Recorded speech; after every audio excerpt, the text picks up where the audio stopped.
Boa noite. Abram suas Bíblias, por favor, em João 17.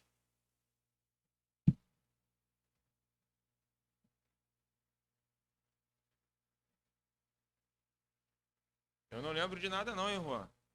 Você estava certo desde o início. João 17.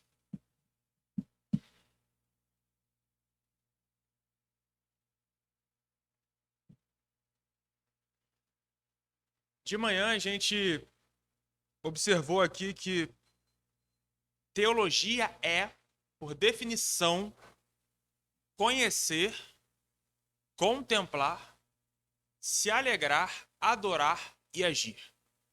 Isso é teologia. Qualquer coisa que foge disso é um estudo frívolo e inútil ou é uma busca totalmente sem sentido, sem conhecimento pelo Espírito ou por qualquer outra coisa. A gente viu aqui que a alegria seria a nossa raiz produtora de atitudes morais, ok? Agora a gente vai se voltar para o texto de João 17 e observar o texto de maneira macro, né? Não vamos passar aqui tudo porque é impossível. É um dos textos mais belos da Escritura. Não vou conseguir esgotar, então aqui eu vou focar em um único assunto aqui, né? Em um único ponto. A gente vai entender que Jesus é o nosso rei e nosso sacerdote, ok? A gente vai passar por Êxodo 28 e Zacarias 14. E, por fim, concluir aqui a passagem. Vamos ao texto de João, capítulo 17, verso 6. Ele diz assim, ó: Eu revelei o teu nome àqueles do mundo que me deste. Eles eram teus, tu os deste a mim, e eles têm obedecido a sua palavra. Agora eles sabem que tudo que me deste vem de ti, pois eu lhes transmiti a palavra que me deste, e eles aceitaram. Eles reconheceram de fato que vim de ti, e creram que me enviaste. Eu rogo por eles. Não estou rogando pelo mundo, mas por aqueles que me deste, pois são teus. Verso 11.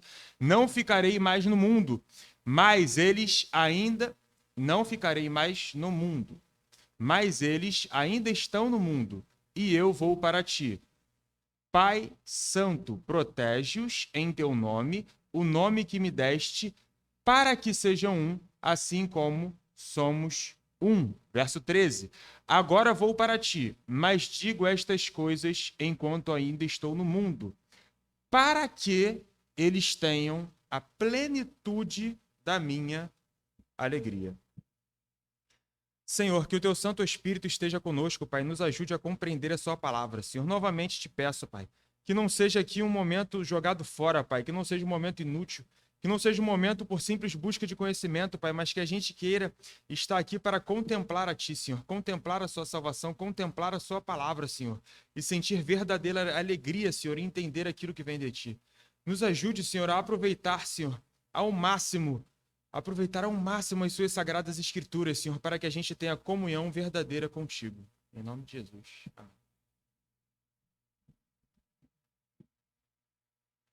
Lê o texto com atenção comigo. Ele vem assim no verso 6, ó. Eu revelei o teu nome. O nome de quem? Do Pai. O nome do Pai. O Filho revelou o nome do Pai àqueles do mundo que me deste. Então ele está dizendo que a igreja foi um presente que o Pai deu para o Filho, aqueles do mundo que me deste. Então a igreja é um presente do Pai para o Filho. Eles eram teus, tu os deste a mim, e eles têm obedecido a sua palavra. O que Jesus está fazendo? Ele está pegando este presente que ele recebeu do Pai, e ele está revelando o nome do Pai. E depois ele está fazendo com que esse presente obedeça a palavra do Pai. A igreja foi dada como presente ao Filho, e o Filho trabalha nesse presente, molda esse presente e devolve como um presente para o Pai. O que está acontecendo aqui é que o nome de Deus é revelado, a pessoa conhece a Deus, ela sabe quem Deus é agora, ela tem comunhão com Deus, ela teve o seu nome revelado. E depois ele fala o seguinte, ó, eles guardam a sua palavra, o nome disso é santificação, certo? Ok? Então, a gente está entendendo aqui que o amor que o pai tem pelo filho e o amor que o filho tem pelo pai está resultando na santificação, na salvação e na santificação da igreja. O amor intratrinitariano, o amor intradeus, transbordou, por assim dizer, e caiu em cima da nossa cabeça. O amor que o pai tem pelo filho e que o filho tem pelo pai é o que está sustentando a salvação, é o que está sustentando a santificação. O que diz lá em Romanos 8? Como está escrito, por amor de ti todo dia somos entregues à morte e reputados como ovelhas para o matadouro, mas em todas essas coisas somos mais que vencedores por meio daquele que nos amou. Pois eu estou bem certo de que nem morte nem vida, nem anjos nem principados, nem coisas do presente nem do porvir, nem poderes, nem altura, nem profundidade, nem qualquer outra criatura poderá nos separar do amor de Deus, que está em Cristo Jesus. Ele está falando que nada pode separar a gente do amor de Deus que está em Cristo. Existem duas interpretações possíveis, né? Alguns teólogos, alguns comentaristas vão dizer que o amor que o pai tem por nós está no filho, então o filho nos ama. Mas aparentemente o que o texto está mostrando ali é que o que está acontecendo é que o amor de Deus que está em Cristo Jesus. Por causa disso, ninguém pode nos separar deste amor. Então, a perseverança dos santos, ela acontece porque o pai ama o filho. Você consegue entender isso? A salvação acontece porque o pai ama o filho, a santificação porque o pai ama o filho, e a perseverança porque o pai ama o filho. Então, a pergunta que fica é quando que um crente irá se perder? Quando que não haverá perseverança? Quando que a pessoa vai cair na graça? No dia que o pai parar de amar o filho. Quando o pai deixar, quando o pai esquecer o filho de vez. Quando o pai olhar para Jesus e falar, não, agora não quero mais, aí sim você pode perder a salvação. Caso contrário, se o pai ama o filho por toda a eternidade, nós estamos seguros neste amor. Você consegue perceber como, quando a gente olha para a Trindade, antes de olhar para a soteriologia, que é a doutrina da salvação, antes de olhar para uma construção teológica sobre a perseverança dos santos, quando em primeiro lugar a gente olha para a Trindade, a gente consegue perceber com muito mais ênfase, de uma maneira muito melhor, aquilo que é a salvação e aquilo que Deus faz. Então, o primeiro ponto que a gente vai levantar aqui é o seguinte, a Trindade é a raiz de toda a teologia. Qualquer doutrina que você tem que fundamentar, em primeiro lugar, você tem que entender que ela tem que derivar da Trindade. Não é à toa que os pais da igreja, no início, eles só falam de Trindade. E não é só porque a doutrina estava sendo atacada, não. Quem puder, dê seu trabalho, leia um pouco de Gregório de Nazianzo, Agostinho, leia esse pessoal antigo, John Owen, então. Tem um teólogo atual chamado John Webster, também luta muito com isso. A ideia principal deles é mostrar o seguinte, você não tem um direito de construir qualquer assunto teológico à parte de Deus. Ou seja, a parte da doutrina da Trindade. Se você for falar de criação, você tem que entender que a criação é por ele, para ele, são todas as coisas. Você tem que entender que o Deus Pai, o Filho e o Espírito estão na criação. Você tem que entender que os homens que foram criados são a imagem e semelhança de Deus. E quando você entra em antropologia, você vai ter que estudar quem Deus é, em primeiro lugar. E para, a partir disso, tirar todo o resto. Quando a gente observa qualquer assunto, a parte da Trindade, sabe o que surge? Heresia. Você quer estudar teologia sem Deus, sem Deus. Teologia sem Deus, no final das contas, não resulta em nada. Agora, repara como a coisa fica bela quando a gente observa Deus em primeiro lugar. A gente entende que o amor que o pai tem pelo filho e que o amor que o filho tem pelo pai é o que está sustentando a nossa vida aqui. É o que está santificando a nossa vida aqui. Não é a sua obra, meu irmão. Ele continua aí. Verso 7. Agora eles sabem que tudo o que me deste vem de ti. Então, o pai dá algo ao filho. E a igreja foi revelado isso. A igreja foi revelado o amor que o pai tem pelo filho. Ele continua, pois eu lhes transmiti as palavras que me deste e eles as aceitaram. Então, a igreja vê que o pai, com o relacionamento entre o pai e o filho, as palavras chegam ao filho. E a igreja olha aquilo ali, vê as palavras que são as palavras de salvação, aquilo que efetivamente vai impactar, mudar a nossa vida para que a gente viva para ele. Eles aceitam essa palavra, porque a gente consegue entender que o Pai ama o Filho. Aí ele continua, verso 9. Eu rogo por eles. Não estou rogando pelo mundo, mas por aqueles que me deste, pois são teus. Aqui daria uma longa pregação sobre a doutrina da eleição, se fosse o caso. Aqueles que me deste, porque são teus. Verso 10. Tudo o que tenho é teu, e tudo o que tens é meu. Então, olha só o que ele está falando. Tudo que eu tenho é do Pai, que o Filho tem é do Pai. E tudo que o Pai tem é do Filho. E eu tenho sido glorificado por meio deles. Então, Jesus ele recebe todas as coisas, ele recebe a palavra de Deus, a mensagem, ele recebe tudo do Pai.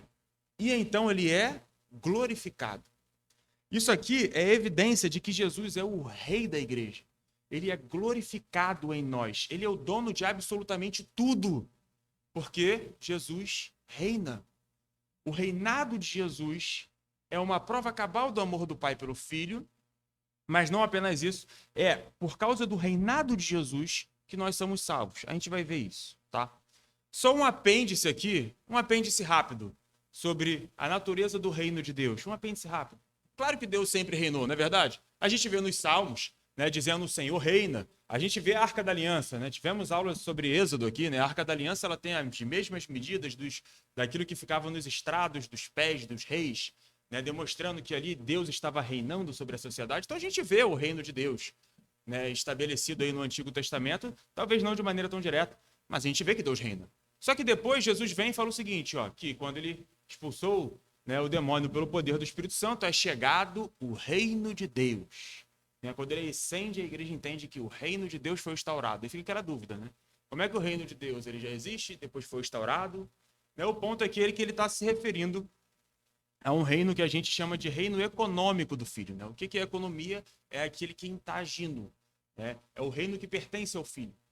O Filho de Deus, Jesus encarnado, Jesus homem, o Deus homem, ok? É o reino dele. E no final, esse reino de Cristo, ele vai ser subjugado à Trindade, novamente. Isso não tem a ver com subordinação como diciário aí, Mas esse não é o nosso ponto aqui, tá? Eu fiz só esse apêndice para você entender que Jesus reina e ele tem um reino. Nós fazemos parte desse reino. Nós somos os súditos. Continuando o texto aí. Ele fala, não ficarei, mais verso 11. Não ficarei mais no mundo, mas eles ainda estão no mundo, e eu vou para ti. Pai Santo, protege-os em teu nome, o nome que me deste, para que sejam um, assim como nós somos um.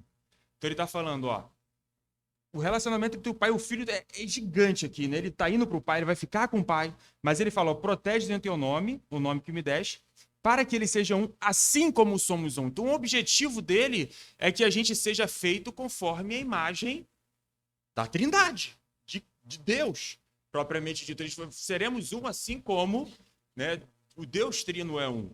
É claro que não seremos um exatamente da mesma forma, porque a Trindade é algo que não tangencia o compreensível, mas vai além de tudo aquilo que a gente pode compreender, Mas o ponto é que a unidade da igreja é aquilo que transforma o crente à imagem e semelhança de Deus, ok? O que Jesus está fazendo aqui pela igreja? Ele está intercedendo, ele está rogando pela igreja. Ele está aqui pedindo ao Pai, 2 pontos, tudo isso que ele está pedindo aqui, para que a igreja seja protegida, para que a igreja seja feita conforme a imagem da Trindade, para que eles conheçam o nome do Pai. Isso é um trabalho de um sumo sacerdote.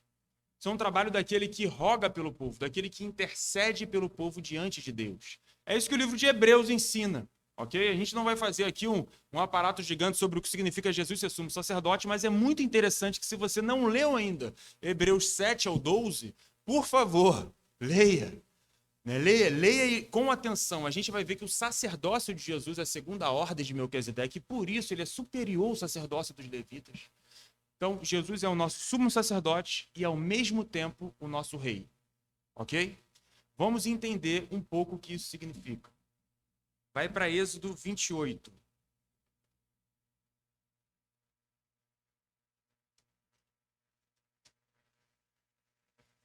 aqui em Êxodo 28 será muito rápido, tá? Até porque já tivemos uma série aqui sobre Êxodo, né? Então, não é do objetivo aqui expormos todo o texto, mas só pegar alguns simples detalhes.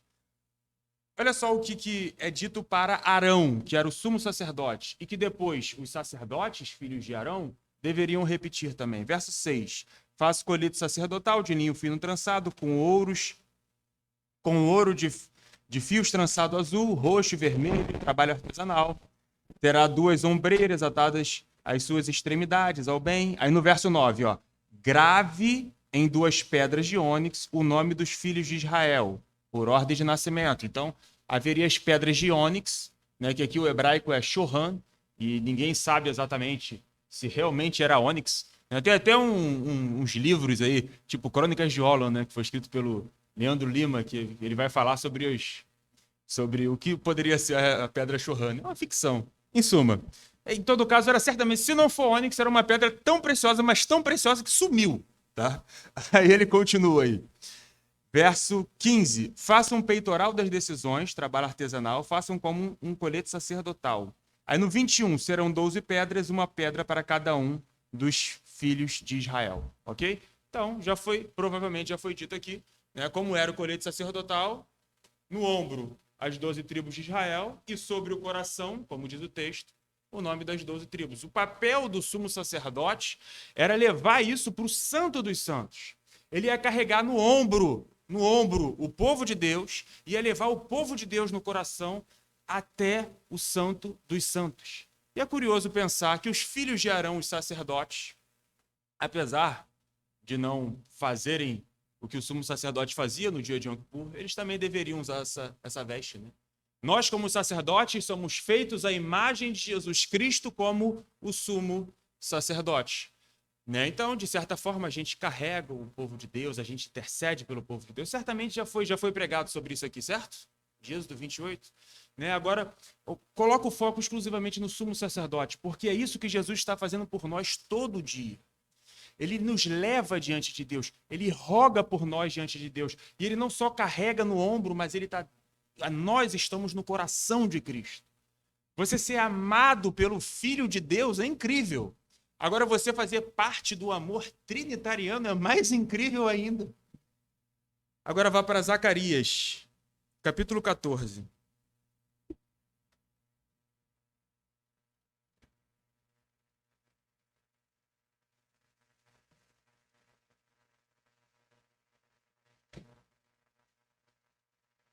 Capítulo 4, desculpa.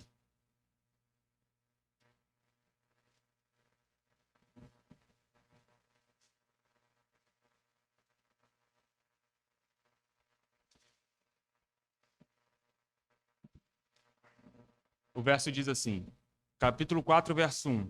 Depois, o anjo que falava comigo tornou a despertar-me, como se desperta alguém do sono.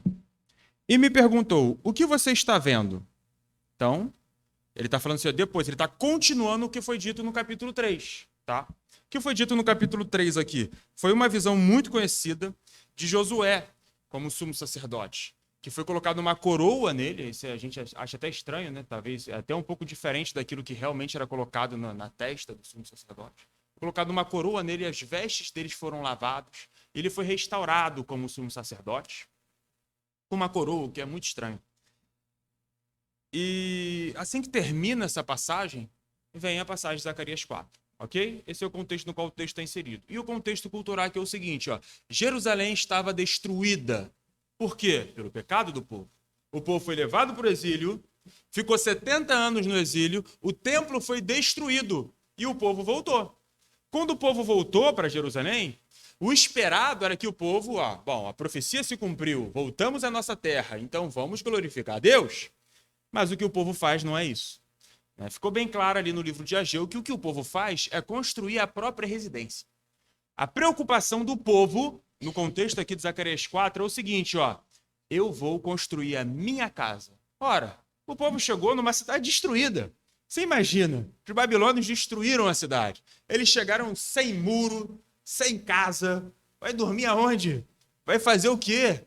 A preocupação primária deles foi: eu vou edificar a minha residência, eu vou fazer um muro, eu vou fazer o que for, menos o templo. Esse é o contexto, ok? Aí ele continua aí. Quando, no verso 2, perguntou: o que você está vendo? Ele respondeu: qual foi a visão de Isaías? Veja um candelabro de ouro maciço com um recipiente para azeite na parte superior, e 7 lâmpadas e 7 canos para cada uma das 7 lâmpadas. Então ele está vendo um candelabro com 7 lâmpadas e tinham canos. Há também 2 oliveiros junto ao recipiente, uma à direita e uma à esquerda.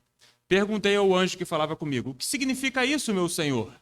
Então, o que está acontecendo aqui? Ele viu um candelabro de ouro, tá? Com 7 hastes, com 7 canos para cada uma das 7 hastes, e oliveiras, azeite, óleo, ok? Aquilo que fornece o óleo. E as oliveiras alimentando o candelabro. Aí ele perguntou: o que significa? Resposta do anjo. No verso 5, você não sabe? Ora, também não, né? Não parece tão simples. Aí ele respondeu: não, meu senhor. Verso 6, esta é a palavra do Senhor para Zorobabel, não por força nem por violência, mas pelo meu espírito, diz o Senhor dos Exércitos. Quem você pensa que é, ó montanha majestosa, diante de Zorobabel? Você se tornará uma planície. Ele colocará a pedra principal aos gritos de Deus abençoe, Deus abençoe. A explicação para a visão que o anjo deu foi o seguinte: a pedra principal do templo, como a gente vai ver no próximo verso, ela vai ser colocada pelo o rei de Israel, pelo aquele que é descendente real, Zorobabel, o rei. Então o templo seria novamente construído. O templo ia ser feito novamente. É isso que ele está dizendo aqui. Por que o candelabro? Provavelmente você não tem candelabro sem templo. Você não tem templo sem candelabro. O objetivo do templo, né, é que Deus fosse manifestado ali, para a vontade de Deus ser manifesta, os sacrifícios serem feitos, etc. Né? E a gente sabe que o candelabro é uma árvore que pega fogo, assim como a sarça ardente, uma representação vívida da presença de Deus. Ok? Então foi mostrado ali um candelabro que representa o templo, e esse candelabro ele seria reconstruído. No verso 8, então o Senhor me falou: as mãos de Zorobabel colocaram os fundamentos desse templo. Suas mãos também o terminarão. Assim saberão que o Senhor dos Exércitos me enviou a você. Então ele está falando assim: diante de todos esses problemas, as pessoas não querem construir, você não consegue liderar, você não consegue fazer as pessoas se voltarem a Deus. A satisfação das pessoas está exclusivamente em si mesma. Como diz lá em Ageu, né? As pessoas estão preocupadas com as casas de fino acabamento. O ser humano não tinha satisfação nenhuma em Deus, não estava buscando a Deus. Aí a visão aqui dizia o seguinte: essa montanha majestosa vai virar uma planície, tá? E o templo será construído. A pedra fundamental será colocada, ou seja, as pessoas se voltarão para Deus. Elas se alegrarão em Deus novamente. Ele continua aí. Verso 10, segunda metade. Então ele me disse: estas 7 lâmpadas são os olhos do Senhor que sondam toda a terra. 11. A seguir perguntei ao anjo: o que significa estas 2 oliveiras, à direita e à esquerda do candelabro? Então tem coisas fornecendo óleo ao candelabro. E perguntei também: o que significa estes 2 ramos de oliveira, ao lado dos 2 tubos de ouro que derramam azeite? Aí o anjo perguntou para ele: você não sabe? Não parece tão simples, né? Não, respondi. No 14, então ele me disse: são os 2 homens que foram ungidos para servir ao soberano de toda a terra. Quem era ungido? Ungido por lei é o rei e o sumo sacerdote. O rei e o sacerdote. Os profetas eram ungidos de forma pontual, mas por lei a unção era dada ao rei e ao sacerdote. É a função do rei e do sumo sacerdote a manutenção do templo. Foi a função de Zorobabel aqui, a construção do templo, colocar a pedra fundamental. E é as mãos dele que vai terminar o templo. É a função do sumo sacerdote coordenar todos os outros ungidos, coordenar todos os sacerdotes, para que seja feita a adoração no templo. Essa é a função deles. Eles têm que adorar o Senhor. Aquilo que o rei faz e aquilo que o sumo sacerdote faz estão possibilitando todo o trabalho dentro do templo, ok? E o Espírito do Senhor se manifestaria naquele templo. O Espírito do Senhor viria até aquele lugar para fazer tudo aquilo que era feito no Antigo Testamento. A comunhão, aquilo que ele vai perguntar ao Senhor, a propiciação, os sacrifícios. O Espírito do Senhor estaria ali. Por meio da ação dos ungidos de Deus, o rei e o sumo sacerdote, todo o óleo, né, e a gente consegue perceber de várias passagens que o óleo normalmente, a unção normalmente, é um representativo típico daquilo que é o Espírito Santo, ok? Todo o óleo seria derramado. Né? E o pior, é 7 tubos para cada uma das 7 lâmpadas. Então a plenitude do Espírito voltaria ao templo. A plenitude do Espírito voltaria ao templo por meio do trabalho do sumo sacerdote e do rei. A gente entende no Novo Testamento que Jesus é o seu rei e o seu sumo sacerdote, na pessoa dele. E é curioso você pensar que quando ele vai, o que ele faz? Ele envia o Espírito. Aquela plenitude do Espírito que foi prometida aqui, né, ela prefigura tudo aquilo que um rei e sumo sacerdote vai fazer pelo templo. E a gente entende que a igreja é o templo do Espírito Santo. É curioso você pensar que lá em Apocalipse, capítulo 1, quando falam da igreja, né? Das 7 igrejas, ele fala o quê? Que existem as 7 igrejas, ele teve uma visão, né? Que numa mão tinha os 7 candelabros, aí cada um dos candelabros representava as 7 igrejas. A gente vê uma outra visão que ele está associando igreja com candelabro. O templo era associado com candelabro. Nesse sentido, o rei, o sacerdote real, né? O rei sumo sacerdote, ele tem como uma das principais funções, e só a função que está sendo dita aqui, de levar, entregar a plenitude do Espírito para o templo do Senhor. Se a gente entende que o templo é a igreja, então é a função do Filho, se é rei e sacerdote, dar a nós o Espírito Santo. Vocês conseguem entender isso? Ok? Não é tão simples o texto, mas estamos caminhando. Volte para João, capítulo 17.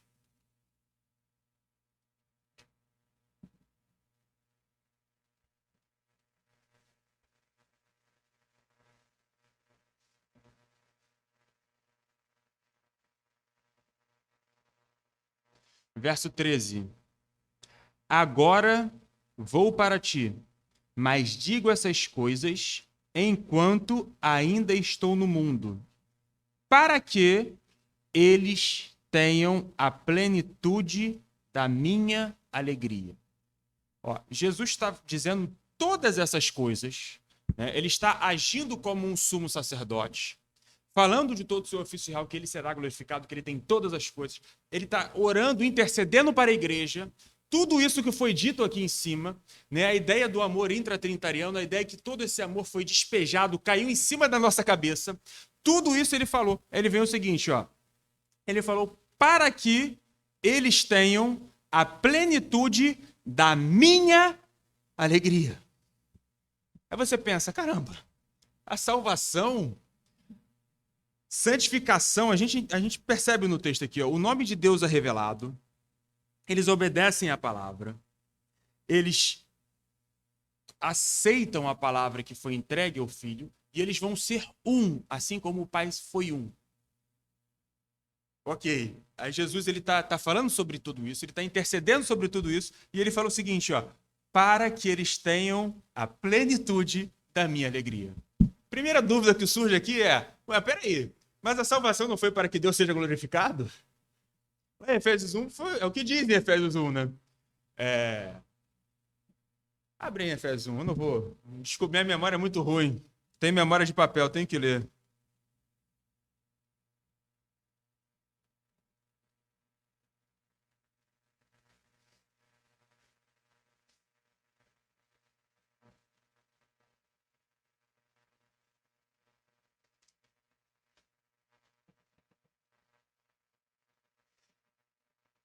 verso 5. Em amor nos predestinou para sermos adotados como filhos por meio de Jesus Cristo, conforme o bom propósito da sua vontade, para o louvor da sua gloriosa graça. Aqui ele não fala assim, ó, nós fomos predestinados para a sua graça. Não. Ele fala para o louvor da sua gloriosa graça. Ou seja, a gente tem que louvar o Senhor. Tá? Esse é o primeiro ponto. O segundo, lá no verso 12.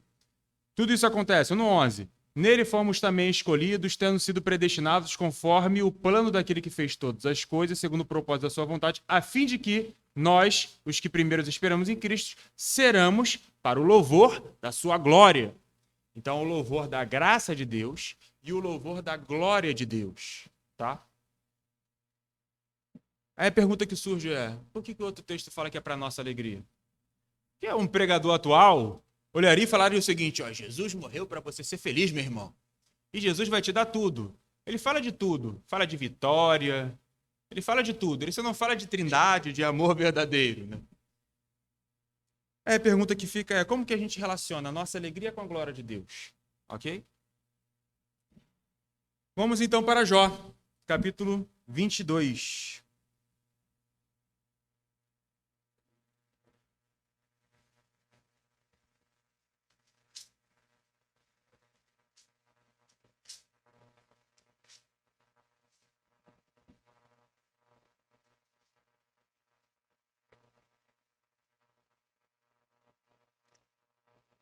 Verso 23.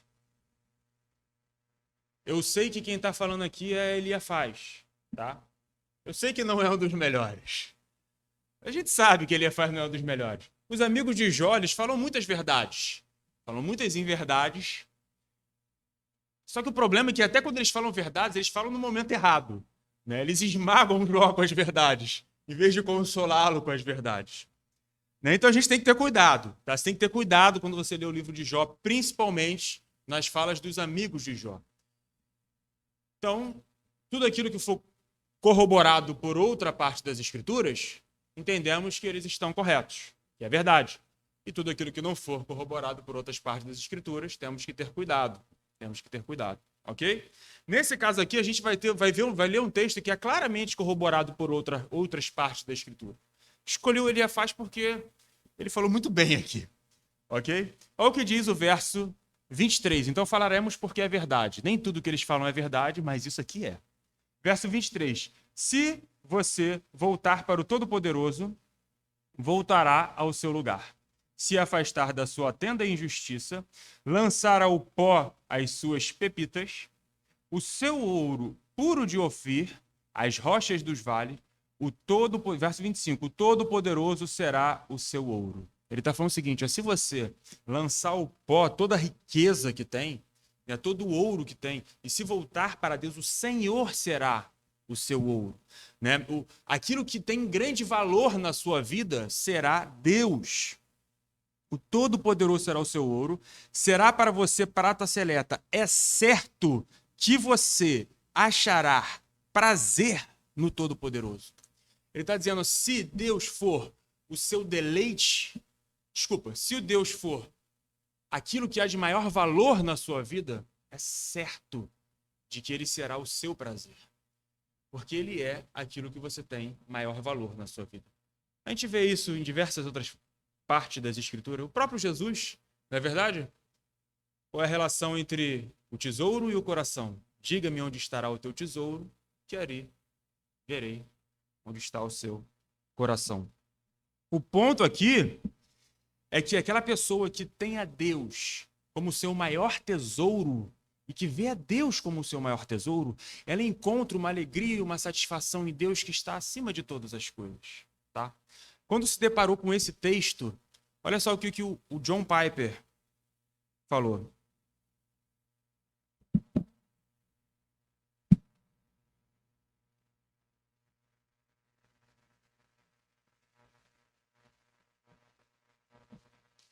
Onde alguém acha deleite supremo em Deus como seu ouro, Deus é evidenciado como o tesouro desta pessoa.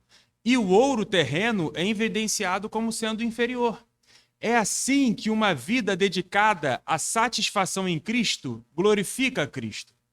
Você implicitamente demonstra que Cristo é valioso. Quando você deseja Cristo acima de todas as coisas, precioso, desejável, um verdadeiro tesouro, e quanto mais intenso for o seu desejo por ele, e quanto mais disposto estiver a sofrer sem perder a satisfação nele, mais valioso ele será evidenciado em você. É isso que significa glorificar a Cristo. Então ele está falando que quanto mais você vê a Deus como valioso, né, quanto mais você vê, coloca a sua satisfação em Deus, mais ele será evidenciado na sua vida, e é isso que significa glorificar a Cristo.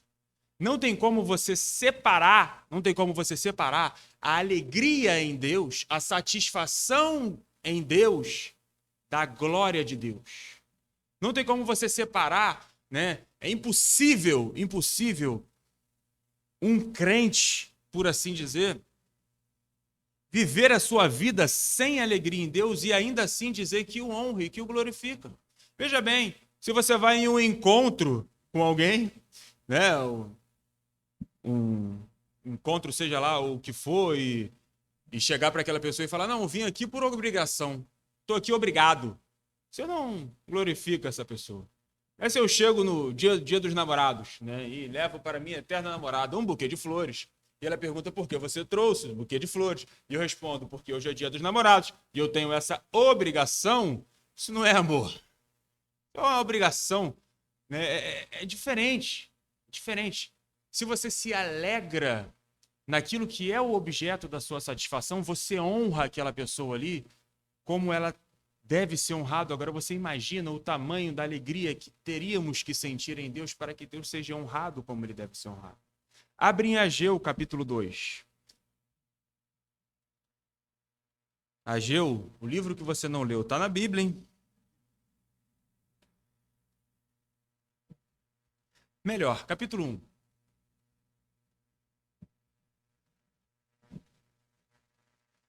Verso 5.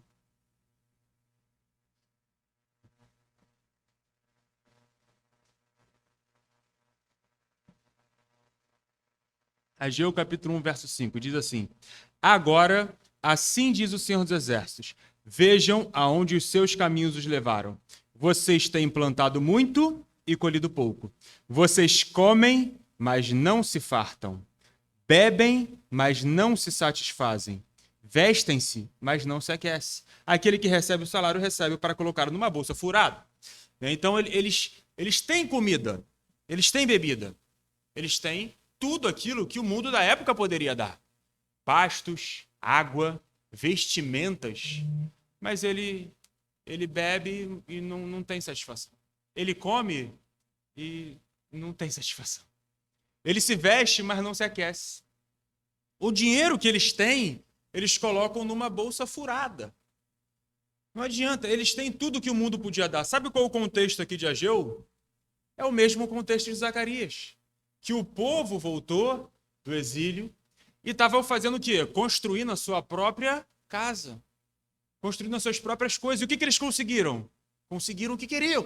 Construíram a própria casa, construíram as próprias coisas, as casas deles têm fino acabamento, como diz o texto, eles têm água, têm comida, têm vestimenta, eles têm tudo. Eles só não têm uma coisa: alegria. Eles só não têm satisfação. Eles se voltaram para aquilo que o mundo poderia dar e conseguiu tudo que o mundo poderia dar. Só não conseguiu o que o mundo não pode dar, que é a verdadeira alegria. Aí o texto continua aí. Verso 7. Assim diz o Senhor dos Exércitos: vejam aonde os seus caminhos vos levaram. Agora Deus vai dar o remédio para o povo. Olha o remédio que ele vai dar. Ó. Subam ao monte para trazer madeira, construam o templo para que eu me alegre e nele seja glorificado. O povo não tinha satisfação. E o remédio que Deus deu para o povo foi o seguinte: ó, construam um templo. Construam um templo para que eu me alegre e eu seja glorificado. O remédio para a falta de alegria e falta de satisfação que ele está dando aqui é glorificar a Deus. É que o próprio Deus seja glorificado.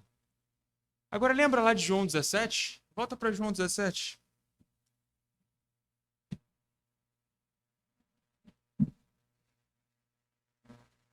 O verso 13, da metade para o final, Jesus diz assim, ó, para que eles tenham a plenitude da minha alegria.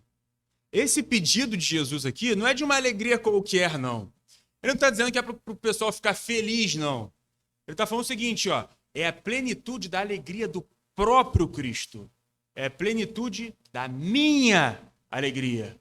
É ser alegre como Cristo é alegre. Não é uma alegria comum. Mas a gente está vendo ao longo de todo o texto que é o relacionamento entre o pai e o filho. O pai ama o filho ama o pai dá tudo para o filho reina sobre a igreja, o filho intercede pela igreja. A questão aqui é o relacionamento intratrinitariano. A questão é que o pai ama o filho ama o filho se alegra no pai. Se alegra em Deus. Agora tu para pensar, caramba, Jesus foi para a cruz por causa da alegria que lhes estava proposta. Vocês lembram desse texto de Hebreus? Ele sustentou as dores da cruz por causa da alegria que lhe estava proposta. Então foi difícil conseguir essa alegria. Foi difícil conseguir. Ele chegou e falou, ó, eu estou orando aqui para que os crentes tenham esta alegria. Para que os crentes tenham a minha alegria.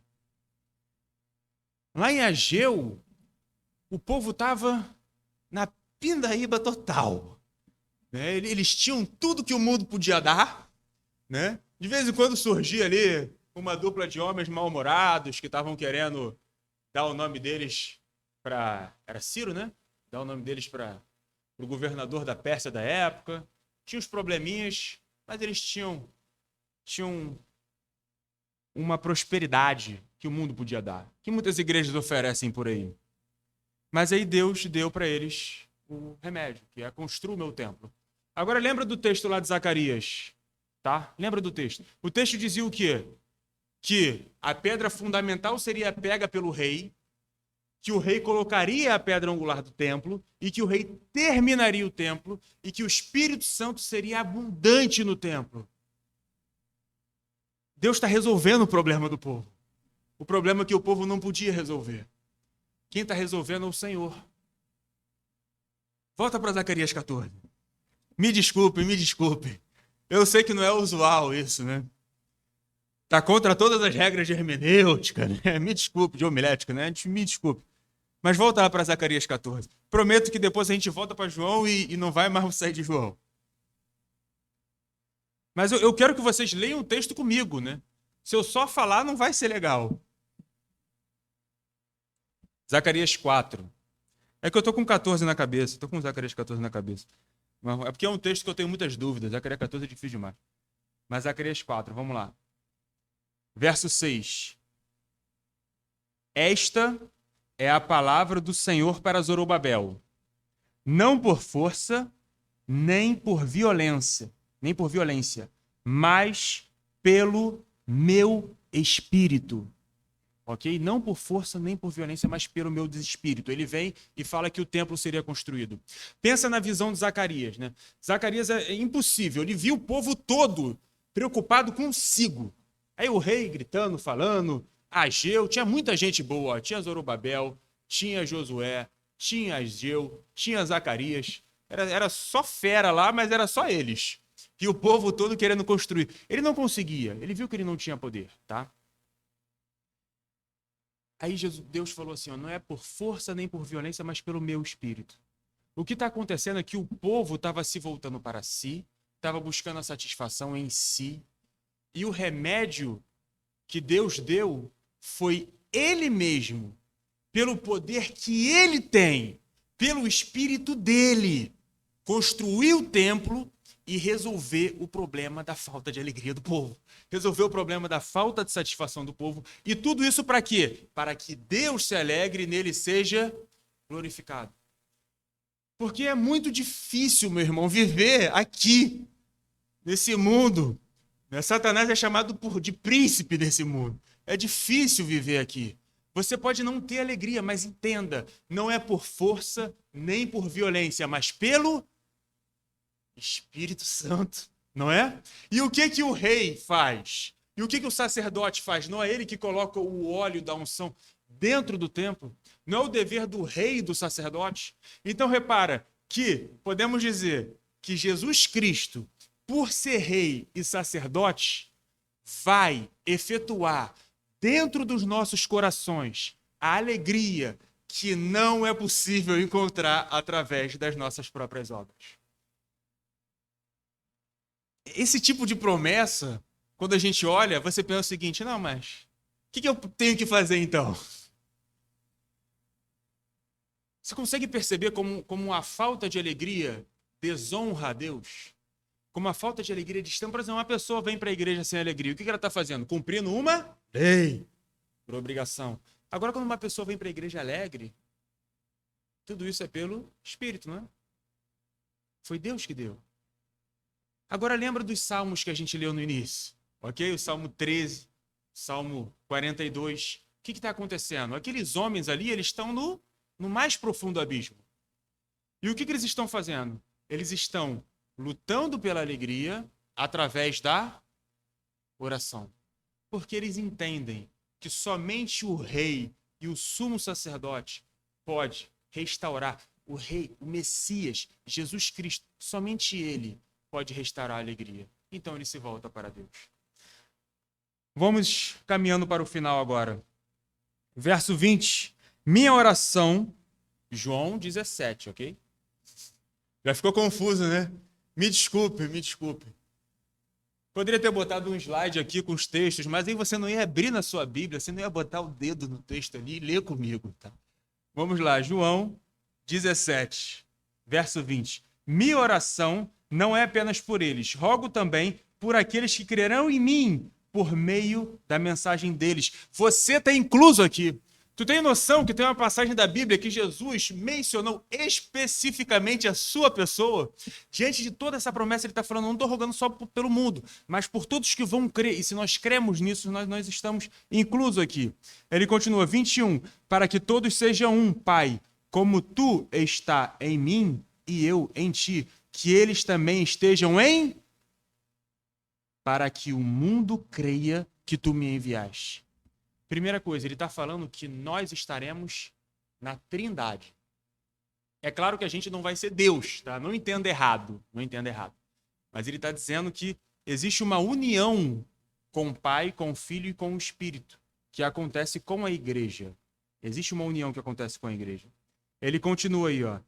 Verso 22. Dei-lhes a glória que me deste, para que eles sejam um. Ó, dei-lhes a glória que me deste. Recebimento da glória de Cristo. É difícil até de entender isso aqui. Difícil de entender isso. Vai tão além de tudo aquilo que a gente pode imaginar que, pô, como assim, cara? Como é que Jesus faz isso por nós? Pecador, inútil. Continuando aí. Verso 24. Desculpa, 23. Eu neles e tu em mim, que eles sejam levados à plena unidade para que o mundo sabe que tu me enviaste. Então, você ser levado à unidade com Cristo, você ter alegria em Cristo, dissociado de evangelismo, é heresia. Não serve para nada. O mundo tem que saber. O mundo tem que saber. Agora, olha só. A plena unidade para que o mundo saiba que tu me enviaste. E, aí que vem, ó. Os amaste como igualmente me amaste. Então, ele está dizendo que o Pai está amando a igreja como amou a Jesus. E aí a gente para pensar no que somos nós, né, dentro desse meio. Nós não somos filhos de Deus, mas nós fomos adotados. Isso significa adoção. Adoção não é você pegar uma criança, levar para sua casa e tratar, amar aquela criança como se ela fosse o seu próprio filho. Não é isso que é adoção? É isso que é adoção.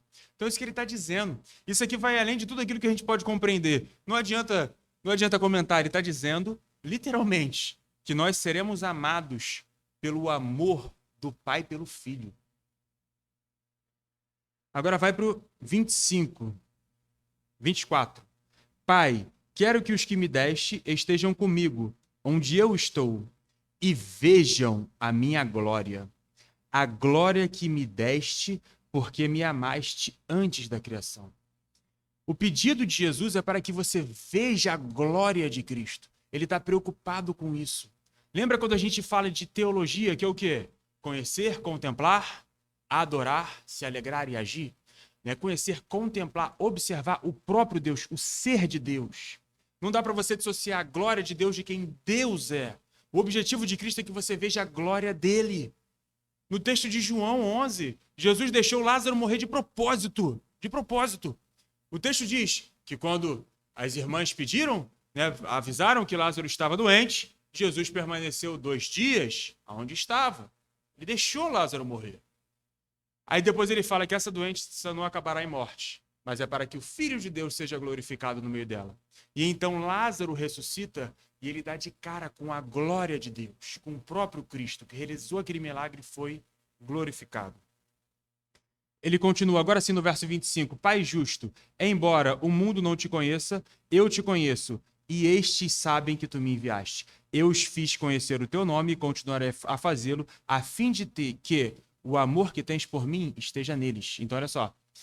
Jesus está dizendo que nós conhecemos a Deus, temos um relacionamento com Deus. Não dá para você dissociar o nome de Deus do ser de Deus. Nós temos um relacionamento com Deus, a fim de que o amor que o Pai tem por Cristo esteja em nós. O foco da passagem não foi o amor intratrinitariano? Você já parou para pensar que a salvação não é você ser santo simplesmente, você ir para o céu simplesmente, e nem somente você estar com Deus, por assim dizer. Mas a salvação é você ser imerso dentro do amor intratrinitariano. É você ser imerso dentro do amor de Deus, do próprio Deus, que amou o Filho desde toda a eternidade. É claro que a gente não vai ser deificado, né? Esse não é o caso. Mas o ponto aqui é que ser salvo é participar do amor do próprio Deus que ele tem por ele mesmo. E tudo isso só se consumará em nós se a gente verdadeiramente entender, conhecer isso, contemplar isso, se alegrar nisso e que as nossas ações sejam originadas não porque a gente tem que fazer, mas porque estamos alegres em Deus. Senhor, tem misericórdia de nós, ó Pai. Nos ajude, Senhor, a compreender, Pai. Nos ajude, Senhor, a compreender essas palavras que vão além daquilo que a gente consegue entender, Pai. A gente não consegue entender como a gente pode ser amado, Senhor, como um filho e ser adotado, Pai. Ser adotado para sermos teus filhos, Senhor. A gente não consegue entender isso, Pai. Mas que o teu Santo Espírito, Senhor, esteja conosco e que a gente consiga ter verdadeira alegria nestas coisas, Pai. Que a gente consiga te glorificar e te honrar todos os dias de nossa vida, Pai. Que a gente consiga viver isso, Pai. E que a gente consiga ter alegria e satisfação plena em Ti, Senhor. E não nas coisas que o Senhor pode nos dar, e não nas coisas, dos problemas que o Senhor pode tirar, mas que a gente tenha verdadeira alegria e satisfação em Ti, para que o Senhor seja glorificado, Pai. Que a sua glória seja o foco da nossa vida, Pai, e que a gente consiga viver para honrar e glorificar o teu santo nome. Em nome de Jesus. Amém.